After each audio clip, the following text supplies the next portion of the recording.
بسم اللہ الرحمن الرحیم۔ شروع کرتا ہوں اللہ کے پاک نام سے جو بہت بڑا مہربان نہایت رحم والا ہے۔ السلام علیکم بہنوں، بھائیوں، دوستوں اور بزرگوں۔ بہت جلد ہم ایک مقدس مہینے رمضان المبارک میں داخل ہونے جا رہے ہیں، لہٰذا اس آج کی روشن خیال ویڈیو میں ہم مسلمانوں کو رمضان المبارک کے مقدس مہینے میں اپنی کوششیں تیز کرنے کی ترغیب دے رہے ہیں۔ تو دوستو، اس مقدس وقت کی اہمیت کو جانیں اور جانیں کہ کس طرح عقیدت اور نیک اعمال کے ذریعے جنت میں اپنا مقام محفوظ کر سکتے ہیں۔ ہمارے ساتھ ویڈیو کے آخر تک رہیں، کیونکہ ہم اس بابرکت مہینے کے دوران بڑھتی ہوئی عبادت اور اجتماعی مشغولیات کی روحانی فوائد کو بیان کریں گے۔ تو دوستو، رمضان المبارک کے دوران کئی ایسے اعمال ہیں جو اسلامی تعلیمات کے مطابق خلوص نیت سے انجام دینے والوں کے لیے جنت کی ضمانت دیتے ہیں۔ یہاں ہم ان کا ذکر کر رہے ہیں، جس میں ہے نمبر 1 پر روزہ سوم۔ رمضان کے پورے مہینے میں روزے رکھنا اسلام کے بنیادی ارکان میں سے ایک ہے۔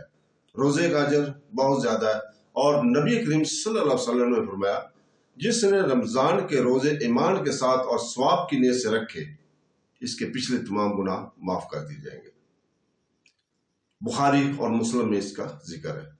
نمبر 2، رات کی نماز، تراویح اور تہجد۔ رات کی نمازیں بالخصوص رمضان المبارک کے دوران نماز تراویح ادا کرنا مستحب ہے۔ نبی کریم صلی اللہ علیہ وسلم نے فرمایا، جو شخص رمضان میں ایمان کے ساتھ اور ثواب کی نیت سے نماز پڑھے، اس کے پچھلے تمام گناہ معاف کر دیے جاتے ہیں۔ نمبر 3 پر ہے قرآن پڑھنا اور اس پر غور کرنا۔ رمضان وہ مہینہ ہے جس میں قرآن پاک نازل ہوا تھا۔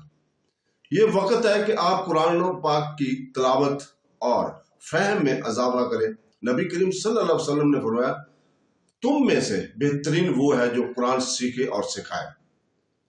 تو دوستو، نمبر 4 پر خیرات، صدقہ۔ رمضان المبارک میں صدقہ کرنا خاص طور پر ضرورت مندوں کو بہت زیادہ ثواب ہے۔ نبی کریم صلی اللہ علیہ وسلم اس مہینے خاص میں سخی تھے، اور کہا جاتا ہے کہ صدقہ دینے کی جنت کے دروازے کھل جاتے ہیں۔ بہترین صدقہ وہ ہے جو رمضان المبارک میں دیا جائے۔ نمبر 5 پہ لیلہ قدر کی تلاش۔ لیلۃ القدر، شب قدر، وہ رات ہے جس میں قرآن پاک نازل ہوا۔ یہ رمضان المبارک کے آخری عشرہ میں آتا ہے، اور قرآن میں اس کا ذکر 1000 مہینوں سے بہتر رات کے طور پر کیا گیا ہے۔ جو شخص لیلۃ القدر میں ایمان کے ساتھ اور ثواب کی نیت سے نماز پڑھے، اس کے پچھلے تمام گناہ معاف کر دیے جاتے ہیں۔ نمبر 6، دعا کرنا۔ رمضان کا مہینہ دعا کے خاص وقت ہے، اور کہا جاتا ہے کہ روزہ دار کی دعا رد نہیں ہوتی۔ بے شک ہر روز روزہ دار کے لیے افطار کے وقت ایک دعا ہے جو رد نہیں ہوتی۔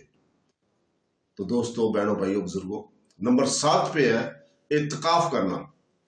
اعتکاف کرنا میں رمضان کے آخری عشرہ کو مسجد میں گزارنا، عبادت کے لیے وقف کرنا اور اللہ کا قرب حاصل کرنا شامل ہے۔ نبی کریم صلی اللہ علیہ وسلم ہر سال ایسا کرتے تھے۔ جس نے رمضان المبارک میں ایک رات کا اعتکاف کیا، گویا اس نے پورے مہینے کی عبادت کی۔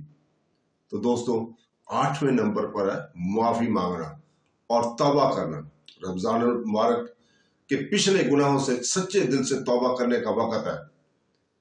نبی کریم صلی اللہ علیہ وسلم نے فرمایا، جس نے رمضان کے روزے اخلاص کے ساتھ رکھے اور اللہ سے استغفار کیا، اس کے پچھلے گناہ معاف کر دیے جائیں گے۔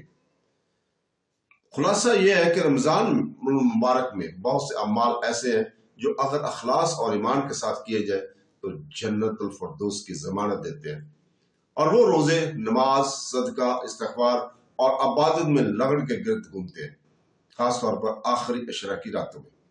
تو دوستو، اللہ تعالیٰ سے دعا ہے کہ وہ ہمیں قرآن پاک پڑھنے، حدیث کے احکامات پر عمل کرنا کی توفیق عطا فرمائے، آمین۔